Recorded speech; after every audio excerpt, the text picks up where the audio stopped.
I hope I didn't turn anybody off. I'm in danger. Yeah. Okay. I'm Hello? kidding. Yeah, I think he's seeing because he's a Hi. boomer. He don't really know how to do this stuff. He's mega smart, but he don't know technology. That's what's crazy. Well, it's nice to see you. I did a lecture earlier today, and I'm not sure quite how to upload it to you, but it's on the topic of what I've been writing about, and Okay. my description of world history. It's And so yeah, but at least in that case, they don't get it, babe. They just don't get it. Even though, like honestly, the technology, like the way that they design it, is very intuitive. Like it's very natural the way that you would figure it out. It is. But still can't. Reason they nay, let me explain the deal to you. All right, and this will be what you find in my lecture. It turns out that the things that you are exposed to and to which you pay close visual attention, or also auditory attention, close sensory attention to on a regular, repeated basis, that activity actually modifies the neural architecture of your brain. Now, when I was your age, I spent all my time, or most of my time, looking at books, and that modified the neural architecture of my brain. This is the actual physical reason why practicing the piano makes you better able to play the piano. It changes the way in which your brain is wired. What that means is the brain is not passive like a computer circuit. It's not static. It reacts to responses. Now, you're unaware of it because it strikes you as being normal and universal. You don't notice it for the same reason that fish don't know they're wet. You've spent much of your life peering into this tiny screen, and you then, looking away, you tell other people what it is that's intuitive. Let me help you out. It's only intuitive to you because of the amount of time you've spent looking at these things, playing with them, working out how they work. There's nothing whatever intuitive about this. You're a product of your early exposure that has actually modified your I like, neural hardware. And the same is true of me. It's just that I had a much different set of exposures. and then What like, else is there? into some shit, and then they all look to him for like, what's his thoughts on it? Oh. They're like, what do you think about it, Michael? Please What do you? mute your mic. And he's Hello? like, oh, but like he just breaks it down like fucking really fucking good. Well, all right. Uh, I'm glad to hear that. What is it I've broken down at this point? I mean, most of me is broken down. I wanted to talk to you about uh, the text I've been writing, and I sent to my daughter Genevieve, but she hasn't broken it up yet. Roughly the first 93 pages. So it'll replace what I have there. And I have about 185,000 words written. So as I get those things, I'll be able to kick off. Well, it's like a 500,000 word project. I'm not going to live to finish this. Half a million project. Okay, thanks. Okay. Because Now, that okay, let me come back. without me making a comment about it, I was, like a skunk. Is there any way you can mute him, Mike? He's crying like a skunky skunk. A skunky skunk. Skunky skunk. She's spraying. Guys, mute your mic. Mute your mic, guys. Are other people? Yeah, they shouldn't be on. Like, what the fuck? Why are they ruining our shit? Yeah. Tell me this is intuitive. Okay. Back to wherever it is that I was. With the argument that I make, because I think that McNeil's book is the most important, Plagues and Peoples, most important history. Tinkle. Give me mommy tinkle. I hope I didn't miss her tinkling.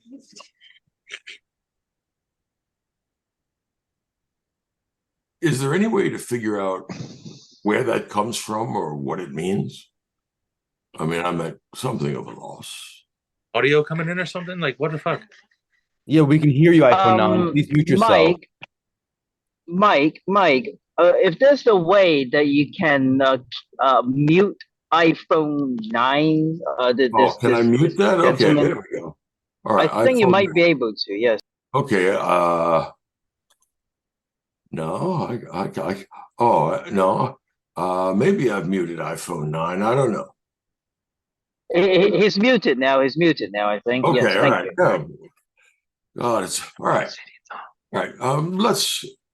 Let's go further. All right. Hmm. You were on Um, about plagues and peoples. yeah. So I mean, McNeil was my teacher in college. He well, I was at UFC when he produced this, and it was an amazing book because what he did was clearly and in a very convincing way unify history and biology, particularly evolutionary biology and epidemiology. So he accounted for all epidemic diseases that strike human beings globally, which is a pretty amazing thing to do in 300 pages. Completely outflanked everybody, and it turned out to be an amazing unifier and a tremendously fertilizing idea. I want to take the idea that history is continuous with natural science, right? Because we emerge out of nature. But as we emerge out of nature, like moving from that first electron shell with 2 electrons to the next one with 8, we encounter some qualitative transformations. And these qualitative transformations are a consequence of multiple capacities that we have, but the single most important is going to turn out to be symbolism, because what that does is externalize the mind. It depersonalizes the mind, and it allows signals to exist after the people that wrote them, thought them, or carved them, or said them have gone. So if you remember last time I talked about most of human or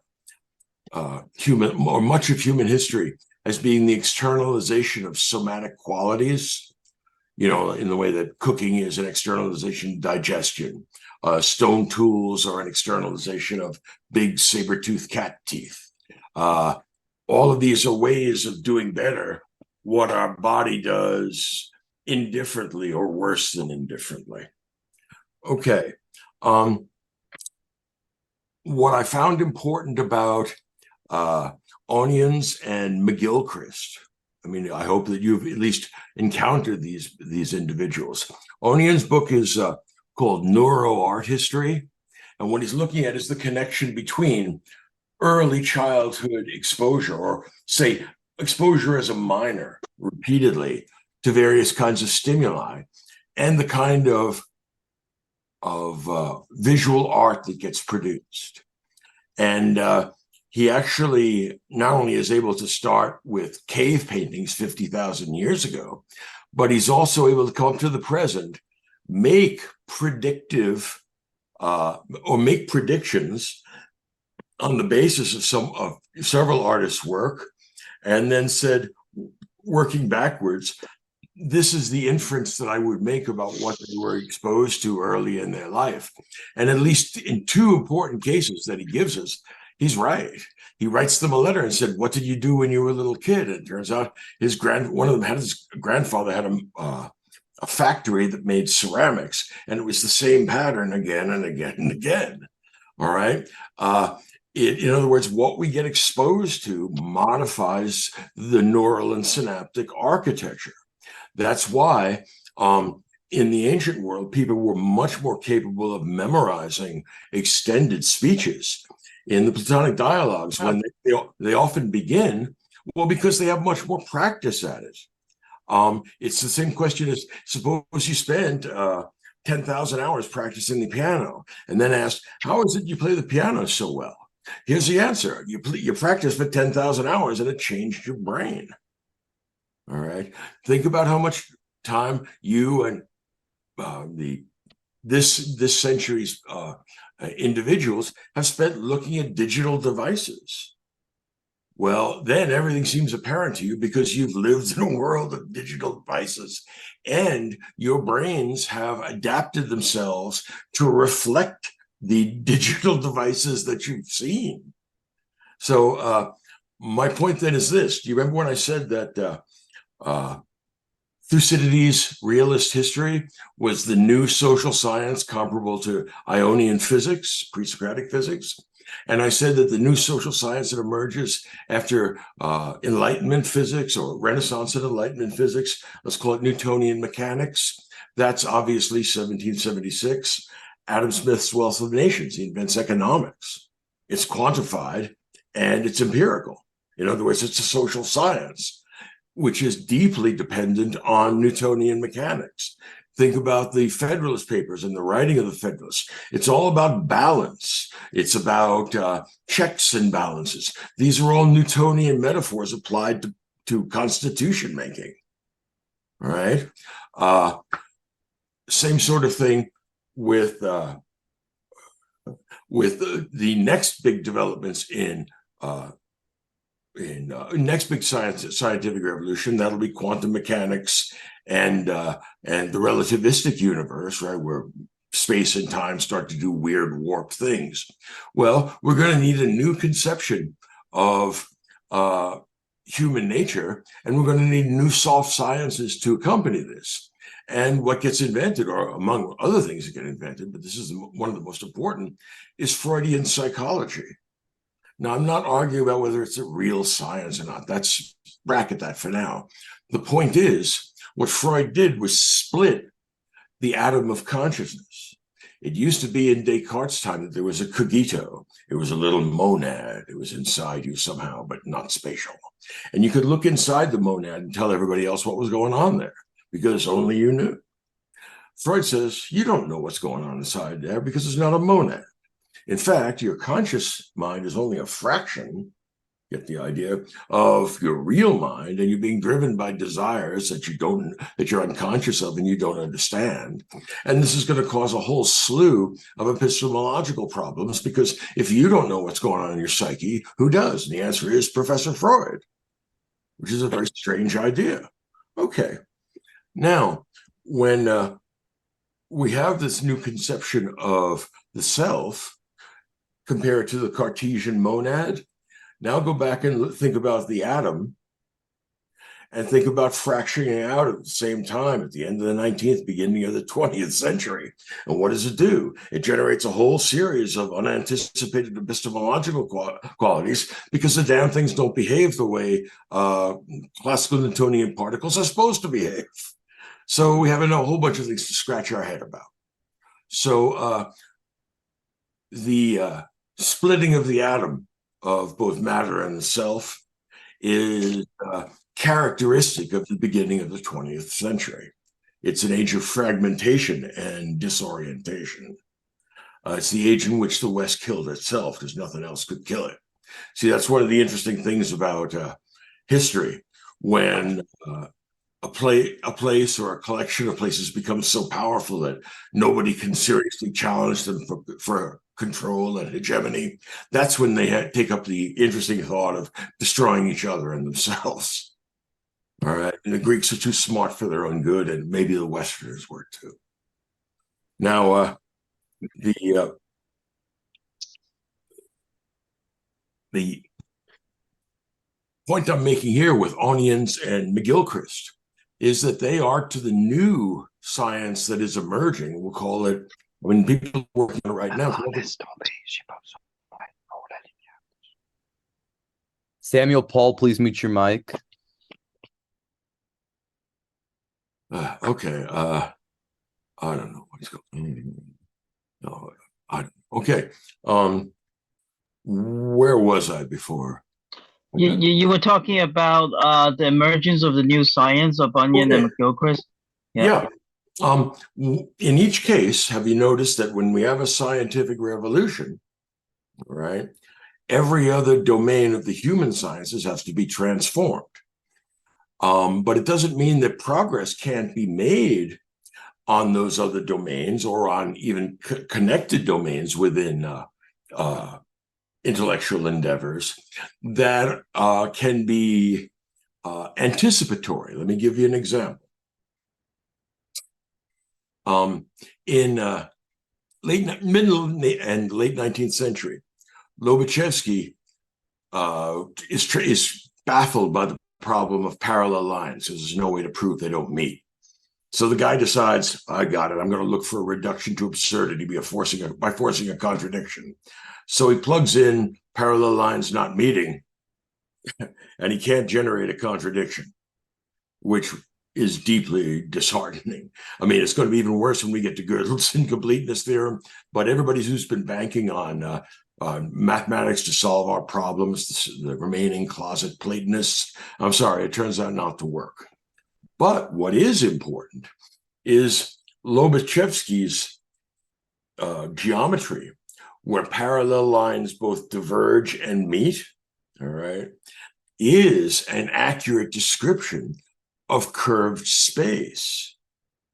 Absolute space, you get Euclidean parallel lines never meeting.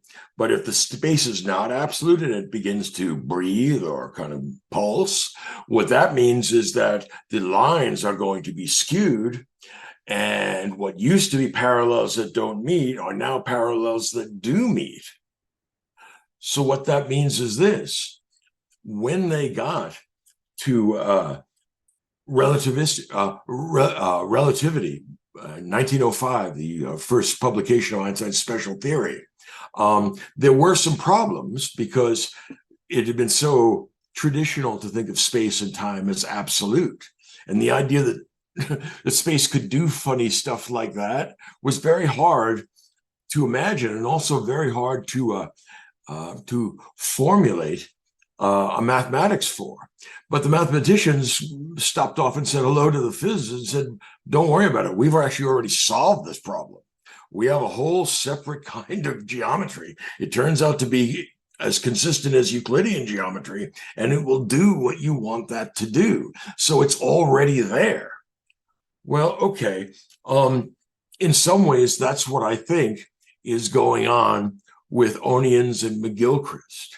I think that they're prescient thinkers who are formulating for us an account of the human mind, the meat between your ears, the human brain, and finding a way to somehow pass through the membrane which separates subjectivity and objectivity in interesting and very difficult ways. So look, remember when I said that every time we get a scientific revolution, we have to transform the social sciences. It's possible for those who have, I don't know, particularly acute sense for this, to sometimes anticipate what will be coming, as in the case of non-Euclidean geometry. I don't think Lobachevsky had any idea that space was going to go wonky and do all this Einsteinian stuff. But I do think that he was on to something, and it turned out that this project was, at the time he engaged in it, good for absolutely nothing. Turns out later on, it's exactly what we need in order to make the physics work. Now, suppose we're on the way to another scientific revolution, call it the TOE, the theory of everything, where we unify the strong forces, the gravity, and the electroweak forces. The weak forces and electromagnetism have already been unified. So we got three forces. We got to find a way to pull them together. Okay, suppose someone does. All right. What we will have then is a new conception of the physical world and a new understanding of the way we work in it. And it will have to have some plausible, intellectually serious connection to the physical facts of biological brains. And this discussion, or this analysis by Onions about the influence of focus on modifying the neural architecture of the brain, And then McGilchrist's discussion of the dialectical back and forth that goes on not with individuals, but within cultures and societies and the entirety of human history. In other words, the hardware that used to be in charge has now become sort of a partnership with the software that somehow we've created for ourselves. How we create that is not at all clear. And I don't have any good explanation. It seems to be some kind of intellectual mutation. But look, Darwin didn't need a theory of mutation of chromosomes in order to have evolution. I think that history is continuous with biological evolution, except that in addition to progressing or evolving at the level of hardware, we're also evolving at the level of software. And even more important, the hardware and software have now Oh, you taken. can look at all the people. Who is this? Yes, Can you mute your mic? Mute your mic. Yeah. Hello. She muted her mic. You can go, Mike. Okay. All right. Let's see. I wanted to give it this way. This is a small funny part, or I think it's funny, in the lecture, and it's also implicit in the book, and I may make it more clear. A tale of two enzymes.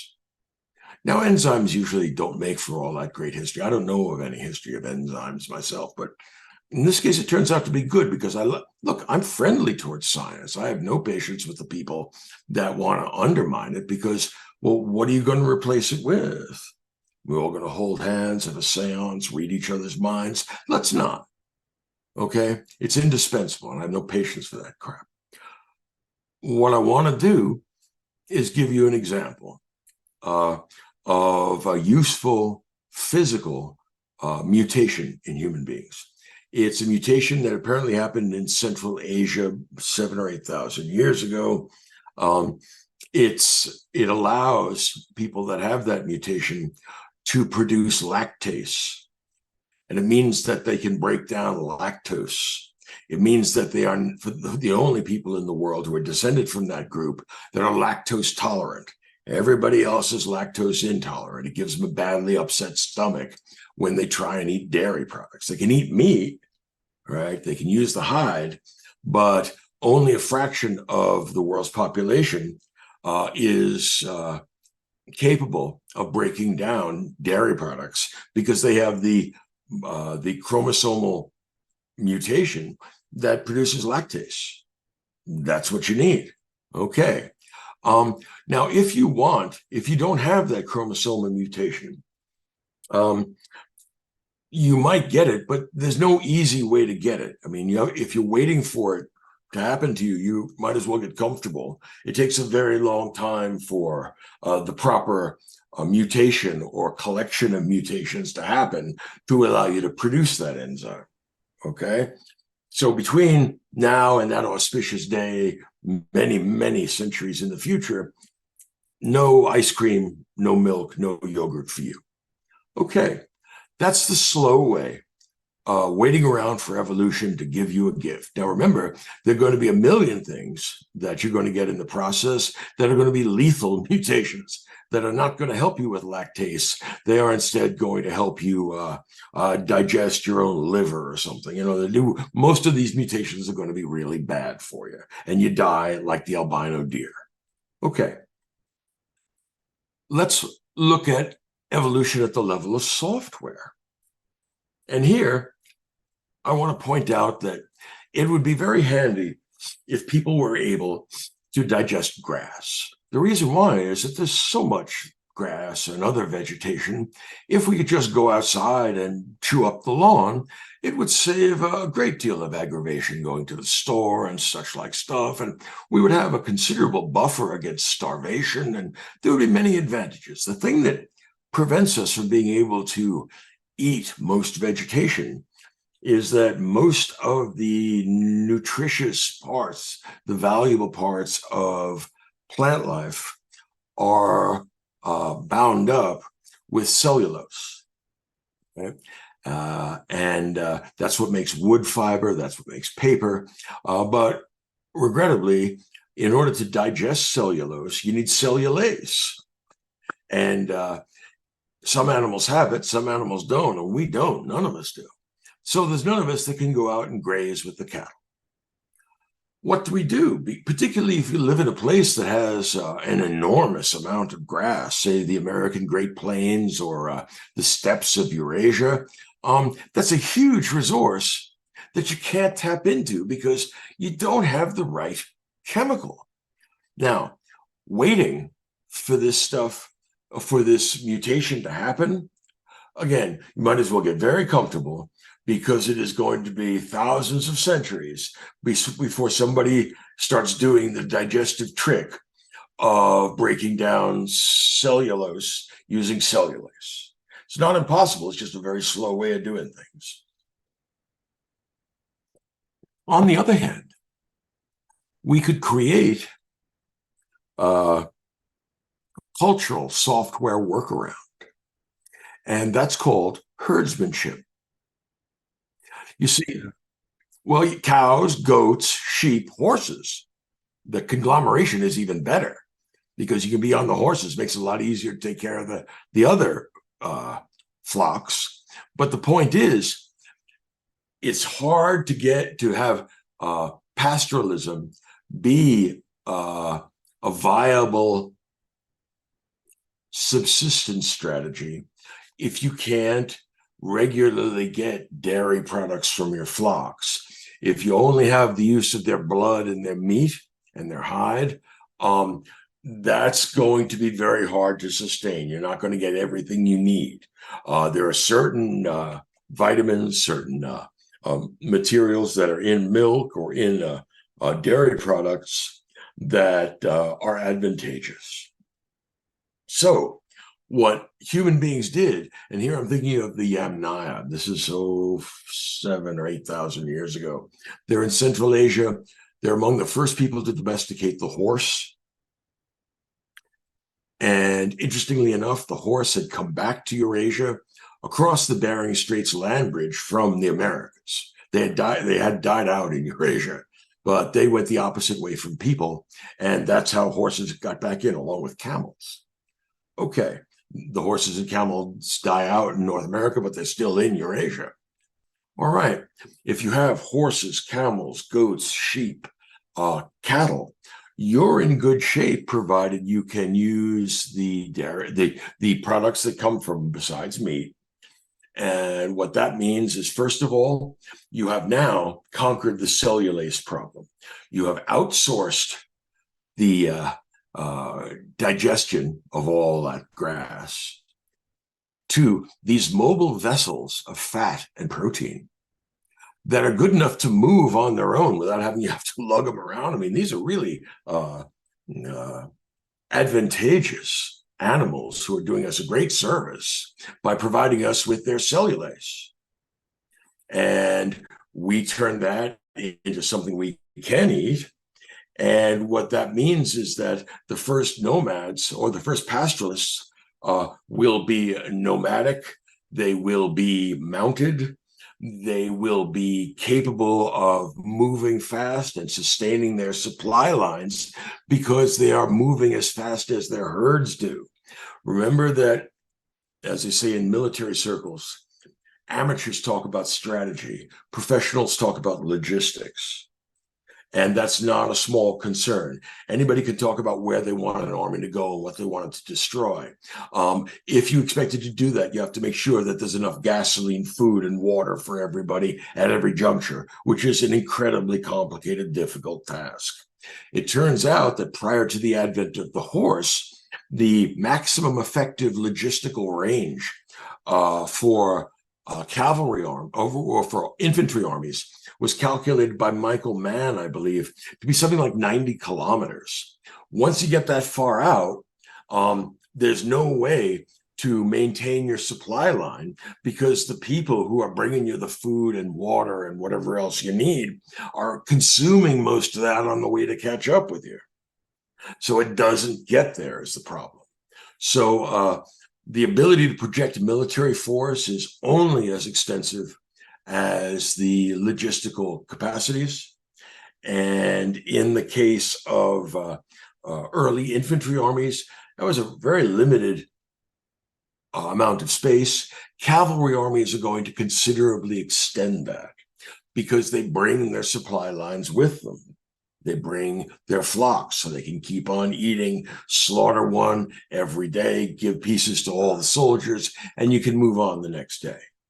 So what happens is that there's a synergy between the development of the horse, the development of the wheel, and the expansion out of Eurasia of the Yamnaya, and they're going to become dominant elements in all of the old world, except Africa and South Asia.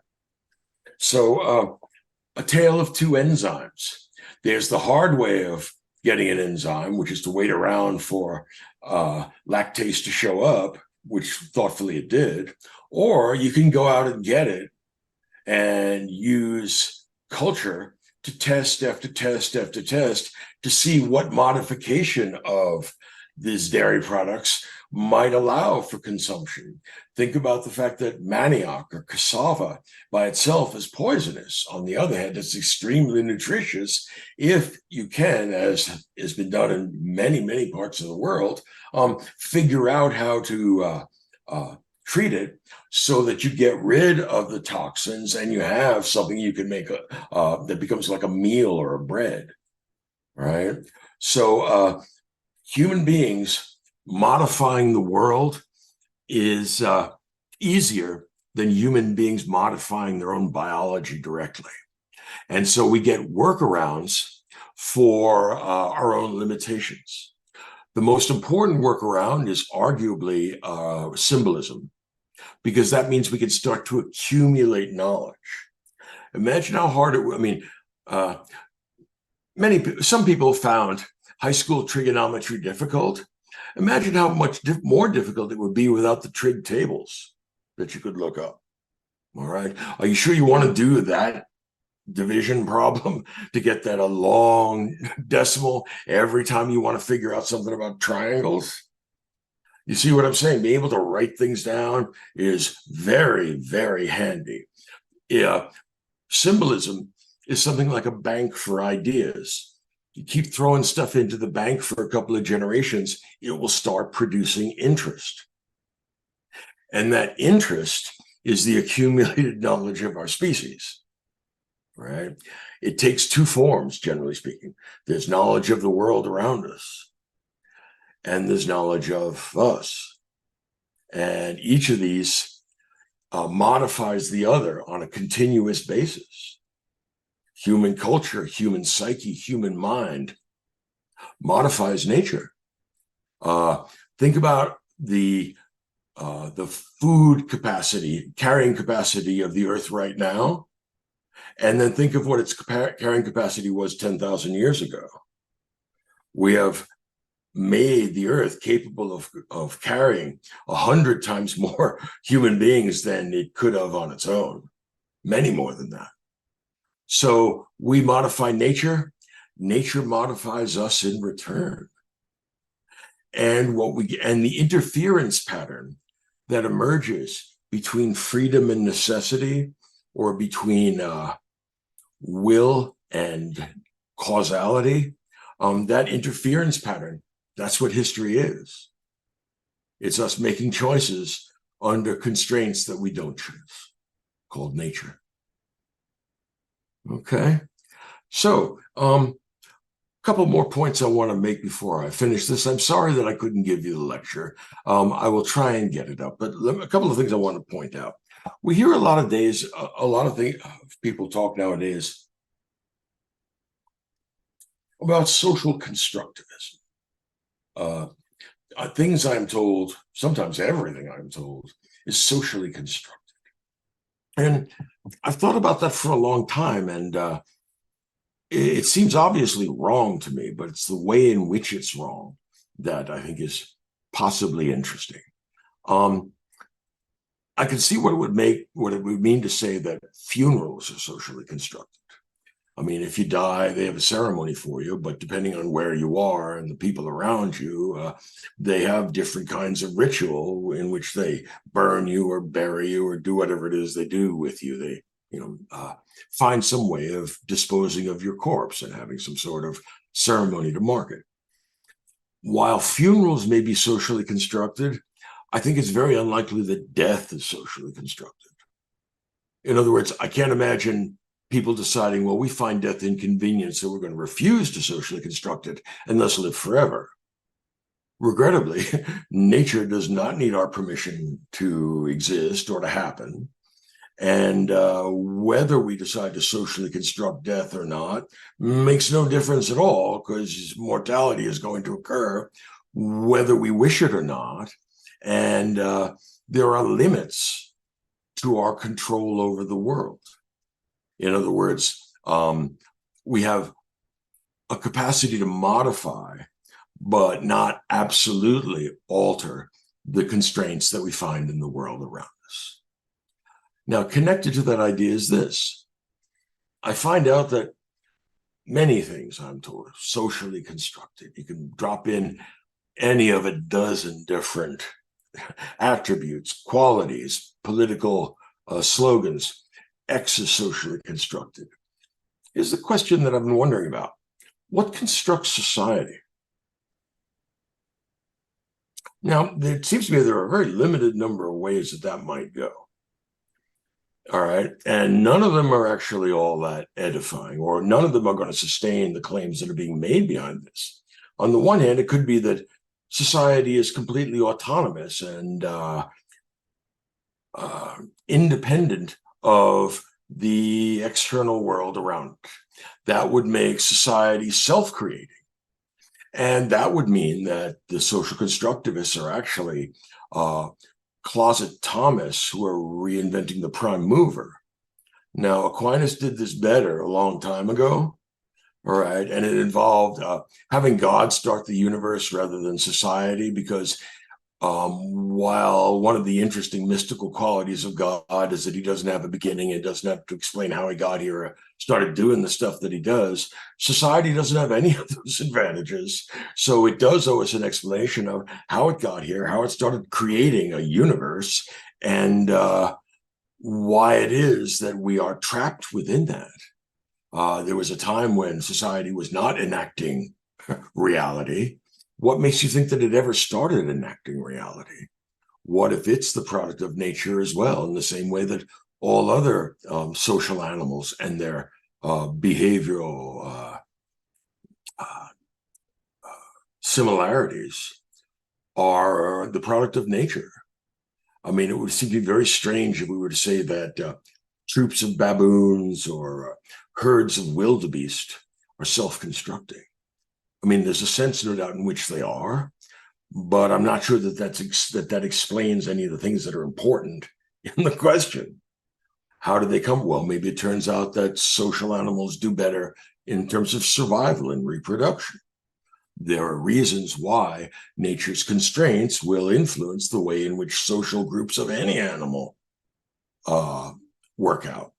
Things like, how do we get food? How do we avoid predators? So social constructivism, it seems to me, just begs the question. And what you're trying to do is shake off the burden of nature, but nature isn't going anywhere. It's not in a hurry. Intellectual fads come and go. That's just the way that is.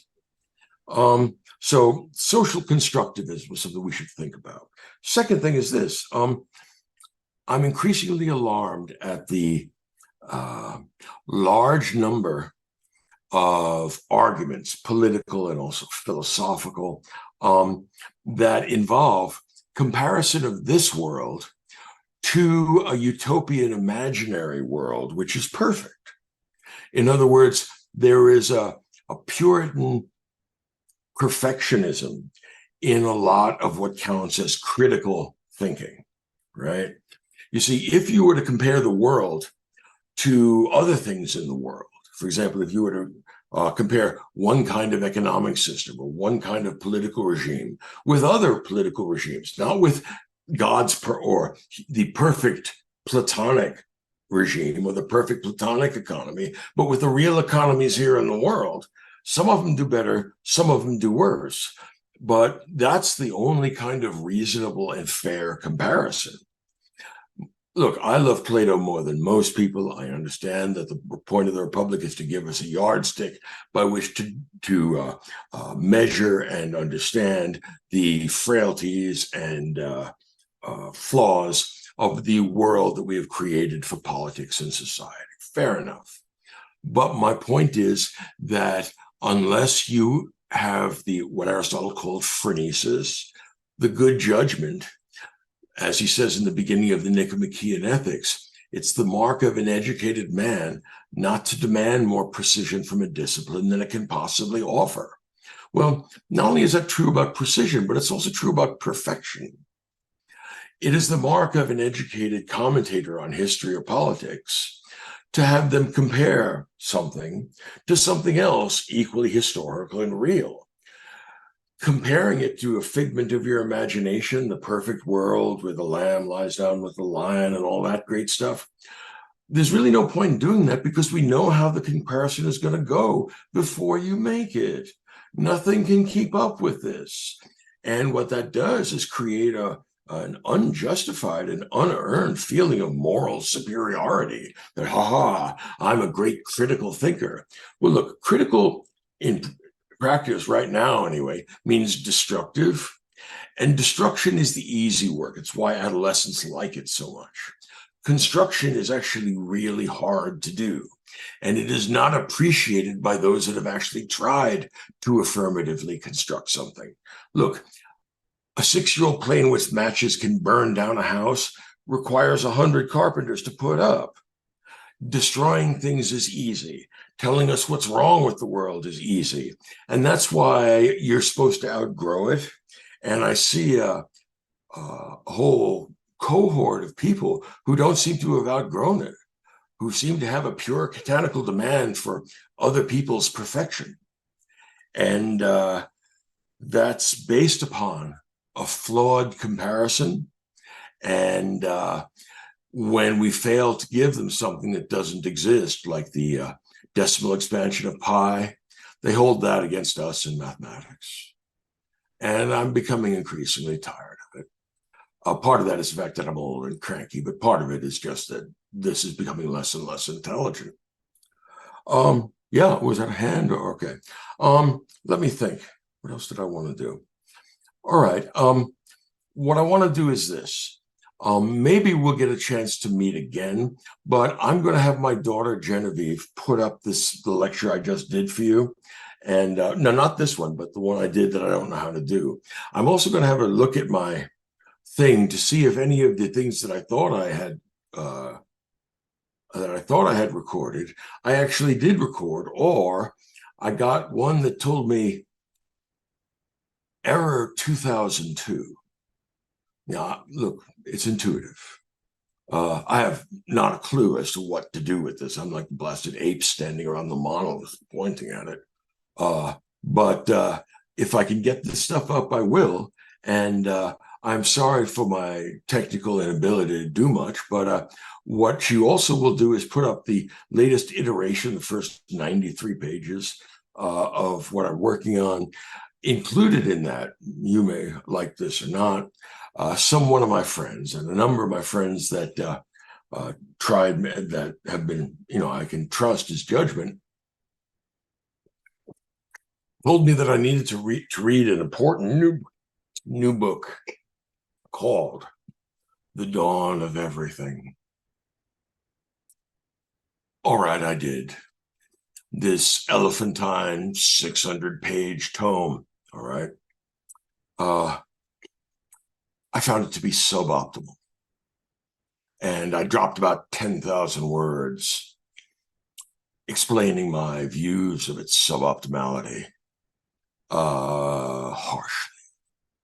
So that's going to be published. It's not completely done. The footnotes are still ragged and stuff, but I just figured I'd put something up just so you would have something to read and you could see how I'm going where I am. Also, in my book, there's been a tidying up and an organization of the outline. The outline is like 10 pages.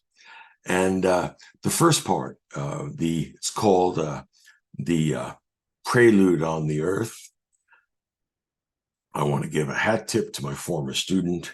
John Paul West, who told me, because it would be the kind of thing I might do, that he saw that the prologue on the Earth was actually a riff on the beginning of Goethe's Faust, in which we have a prologue in heaven.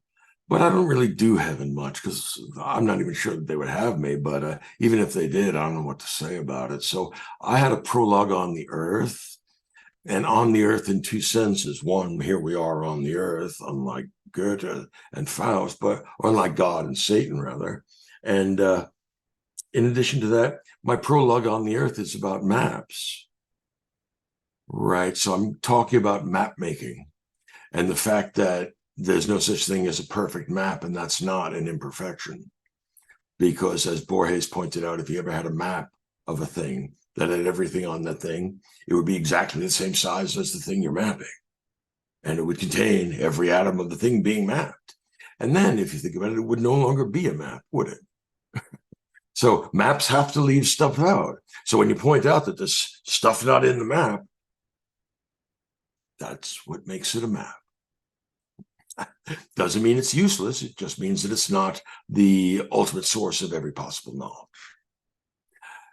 That's true of maps of time as well as space. And that's what my book is. It's a map of human time. Remember that history is not the past. Dinosaurs are not historical, nor is the Big Bang. You can only think that if you don't know what human beings are and what makes them separate or how they're separate. In fact, history is the record of human action in past time. And this is not everything in the past. And these human actions are characterized by qualities that other natural events do not have. Let me give you an example of what I mean. Make it a little easier. Human beings act for reasons. They have intentions. Even if many brilliant brain scientists like Professor Sapolsky think there's no such thing as free will, I don't know of anybody who experiences the world that way. I've never met anybody who said, you know, I feel completely determinate like a robot. As far as I know, most people, or almost just virtually everyone, experiences the world as if they were making choices. Well, here's our funny question. Are we right to judge our theories on the basis of our experience? Or should we judge our experience on the basis of our theories? Now, that's actually a more complicated problem than it sounds, right? I think that what the determinists are going to abolish freedom in doing is judging our experience on the basis of their theories and saying, look, my theory is just so good that I like it so much that I'm afraid I'm going to have to abolish all of your experience in the world and everybody else's too. Now, it seems to me, I mean, much as I like a good theory, that seems to me an exorbitantly high price to expect me to pay for it, since I don't know what it will be like after I've purchased your theory to float through the world, because I'm still not going to be experiencing the world as if I were not making choices. What if we're to judge our theories on the basis of our experience rather than our experience on the basis of our theories? That might be the right way to do it. I'm not really sure, okay? But what I am driving at is that, how can I put this? No, I've lost it. You see, I've just got a Swiss cheese brain. I'm sorry for that. I knew I had something there. You have a terrible teacher. I'm sorry. This is just cancer meds eating my brain. How dare you say you're terrible? You're so good. Thank you so much for all you're doing. Telling you that. No, come on. Just somebody tell me where I was. If I can You were talking about whether we should judge our experiences on our judgments or judgments on our experiences. All right. Yeah. I think that, well, I experience the world as if I were making choices. I work on the assumption that other people are doing something roughly like that. It may be that everybody else in the world is an unconscious hamburger moving around as if they were, and talking and walking as if they were conscious. And I am actually the only lonely one, but I don't believe that, although I couldn't prove it in any way. Fair enough. So let's think about something like John Wilkes Booth assassinating Lincoln. No reputable historian, as a matter of fact, no person with any brains, is going to deny that the motion of the assassin's bullet into Lincoln's brain might be conveniently described using the formula F equals MA. Yeah, I mean, that does a pretty good job for bullets. I mean, it probably doesn't do it for subatomic particles, but nobody gets shot with subatomic particles. You got hit in the head with a bullet, F equals MA works just fine. Okay. On the other hand, while we might describe the motion of the bullet using Newtonian mechanics, when we describe the actions of the guy who pulled the trigger, we are not just describing the electric impulses which allowed his right index finger to move. We are also talking about his motives and his intentions. And you can try and make these go away, except that after you get a great theory which makes them go away, everybody is still having motives and intentions and doing things for reasons. Okay, what that means is that history, without denying any fact about natural science, is using a different explanatory template to account for the events that are under its purview.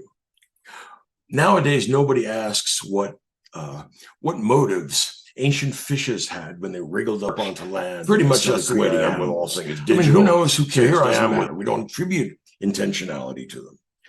Nobody wonders what purpose does the planet Neptune have in spinning the way that it does, rather than the opposite direction. Again, there's no teleology. There's no purpose in nature, but there is teleology and purpose in human behavior. We all can distinguish between accidental and intentional homicide. Now, accidental and intentional are categories that don't apply to pieces of lead. So we never say, oh, what a wicked bullet, we're going to have a trial for it. On the other hand, we do have that for people because intentionality and will are emergent properties that we don't find in most of the relatively simple stuff that makes up the universe. Think of it this way. Water is H2O. I think we can all agree on that. But H2O is not wet. Why? Because wetness is a gross macroscopic quality. If water is wet, but only when you have trillions and trillions of them coming out of your tap. Okay, there's no such thing as one wet molecule of water. That's not wet. Okay, wetness then is a property of water, but it's only a property that emerges under certain conditions. This is true for intentional action. This is true for will and choice. And there are degrees by which this emerges. I mean, I think that we can see that in animals, there's a will in the sense that they move around and do stuff on their own, but they are much less able to get beyond their immediate conditioning, right? And my sense is, although human beings can't get beyond their conditioning entirely, they can to a much greater degree than animals can. So my sense is that we're so complex that we have a greater degree of dialectical interaction with the stuff that goes on outside us, which modifies our synapses and neurons. So my point then is this. When we talk about human actions, we talk about intention, we talk about responsibility, and we talk about good and evil. Now, we don't have to, but it seems very strange to describe and then evaluate John Wilkes Booth in the same way that you do his bullet, right? Also, I don't think that in practice anybody believes that we are capable of simply abolishing the category of intent, because that will mean that all of the education and all of the politics and law that organizes our society will be eliminated, because nobody's going to be responsible for anything. And when that happens, of course, what we're going to get is collapse and chaos.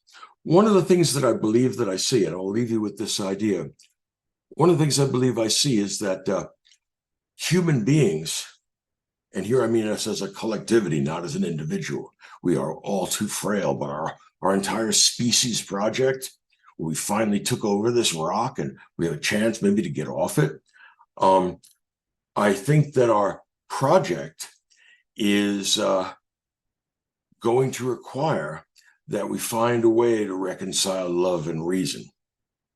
This is the big outstanding problem for human beings. And cooperation rather than conflict is what has created the greatest of human achievements. And it's not impossible. It's just very, very hard to sustain. So I will leave a lecture for you about the beginning of what I'm doing, right?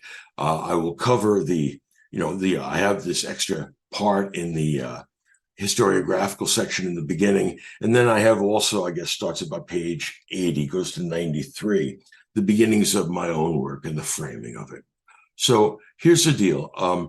I will have my daughter put up a lecture. You can see that. You can shoot me some emails or questions if you want. And I will try and get technically organized so that this doesn't happen anymore. Good night. Thank you. Oh, I was wondering what the reading for next month would be. No, I'd have to look. I don't know. Okay. Ask me online, I'll tell you. All right. Have a Bye-bye. good night. Thank you. Record.